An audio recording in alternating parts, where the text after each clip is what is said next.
జగపతి బాబు 1962 ఫిబ్రవరి 12న మచిలీపట్నంలో నిర్మాత, దర్శకుడు విబి రాజేంద్ర ప్రసాద్కు జన్మించారు.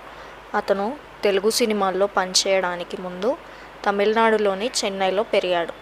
అతను లక్ష్మిని వివాహం చేసుకున్నాడు మరియు 2 కుమార్తెలు ఉన్నారు.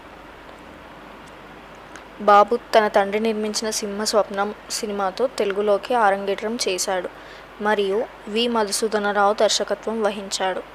అదే సంవత్సరం అతను అడవిలో అభిమన్యుడు చిత్రంలో నటించాడు.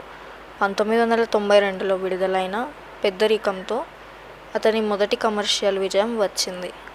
1993లో రామ్ గోపాల్ వర్మ దర్శకత్వం వహించిన గాయం రూపంలో అతను పురోగతి సాధించాడు. 1994లో సూపర్ హిట్ చిత్రం శుభలగ్నంతో కుటుంబ ప్రేక్షకులకు చేరువయ్యాడు. ఎస్వి కృష్ణారెడ్డి దర్శకత్వం వహించిన మావి చిగురు చిత్రంలో తన పాత్రకు 1996లో ఉత్తమ నటుడిగా నంది అవార్డును గెలుచుకున్నాడు. 1997 శుభాకాంక్షలు మరియు పెళ్లిపందిరి వంటి హిట్ చిత్రాలను 1998లో అంతఃపురం చిత్రానికి ఉత్తమ సహాయ నటుడిగా నంది అవార్డును గెలుచుకున్నాడు. 2000 సంవత్సరంలో మనోహరం అనే థ్రిల్లర్లో తన నటనకు నంది ఉత్తమ నటుడు అవార్డు గెలుచుకున్నాడు. 2003 నుంచి 2005లో అతను కబడ్డీ కబడ్డీ, అతడే ఒక సైన్యం, పెదబాబు మరియు అనుకోకుండా ఒకరోజు వంటి రన్వే హిట్ చిత్రాలను చేశాడు. 2006లో సామాన్యుడు, పెళ్ళైన కొత్తలో కనిపించాడు. అతను ఫిలింఫేర్ అవార్డుతో పాటు లక్ష్యం చిత్రం తన పాత్రకు 2007 సంవత్సరంలో రెండవసారి నంది ఉత్తమ సహాయ నటుడి అవార్డును అందుకున్నాడు. 2011లో టిఎస్ఆర్ లలిత కళా పరిషత్ ద్వారా సినిమా రంగానికి చేసిన కృషికి కళాభూషణ అవార్డు అందుకున్నారు.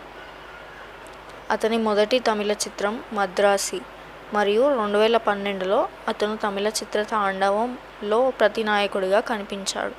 అతను 5 నంది అవార్డులను గెలుచుకున్న జైబోలో తెలంగాణలో ప్రధాన పాత్ర పోషించాడు. 2012లో అతను కన్నడ చిత్రం బచ్చన్లో పోలీసుగా ప్రవేశించాడు. 2014 నుండి బాబు విరోధి మరియు సహాయ పాత్రలు పోషించాలని నిర్ణయించుకున్నాడు. అతను నందమూరి బాలకృష్ణ నటించిన లెజెండ్లో మొదటిసారిగా విరోధి పాత్ర పోషించాడు. జితేంద్రగా అతని నటనకు అనేక ప్రశంసలు లభించాయి. అదే సంవత్సరంలో అతను లింగాలో రజనీకాంత్ సరసన ప్రతికూల పాత్రను పోషించాడు. 2015లో శ్రీమంతుడు సినిమాలో మహేష్ బాబు తండ్రిగా నటించాడు. 2016లో జూనియర్ ఎన్టీఆర్ నటించిన సుకుమార్ దర్శకత్వం వహించిన నాన్నకు ప్రేమతోలో బాబు లండన్ ఆధారిత బిలియనీర్ పాత్ర కూడా ప్రశంసించబడింది. అతను ఇస్ మరియు జాగర్వాల్లో విరోధిగా నటించాడు.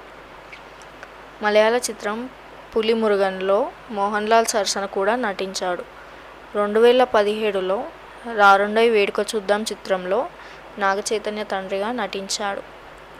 సుకుమార్ దర్శకత్వం వహించిన 2018 చిత్రం రంగస్థలంలో బాబు పేరులేని గ్రామానికి అణచివేత అధ్యక్షుడిగా నటించాడు. రూపాయలు 2 బిలియన్ల కంటే ఎక్కువ వసూలు చేసింది. రంగస్థలం ఆ సంవత్సరంలో అత్యధిక వసూలు చేసిన తెలుగుగా నిలిచింది. దీంతో పాటు అతను గూఢచారిలో బంగ్లాదేశ్ టెర్రరిస్ట్గా నటించాడు. అది సూపర్ హిట్ అయింది. త్రివిక్రమ్ శ్రీనివాస్ దర్శకత్వం వహించిన చిత్రం అరవింద సమేత వీర రాఘవలో అతను ప్రతినాయకుడిగా పాత్ర అతని కెరీర్లోని అత్యుత్తమ ప్రదర్శనలలో ఒకటిగా పేర్కొనబడింది. 2019లో సైరా నరసింహారెడ్డిలో కీలక పాత్రతో పాటుగా మహర్షి అతని ప్రముఖ రచనలు. 2023లో అతను సల్మాన్ ఖాన్ మరియు వెంకటేష్ నటించిన హిందీ చిత్రం కిస్కా భాయ్ కిస్కీ జాన్లో విలన్లలో ఒకరిగా నటించాడు. 2023లో ప్రశాంత్ నీల్ దర్శకత్వం వహించిన బ్లాక్ బస్టర్ చిత్రం సలార్ పార్ట్ 1 కాల్పుల విరమణలో కూడా అతను రాజమన్నార్ పాత్రను పోషించాడు.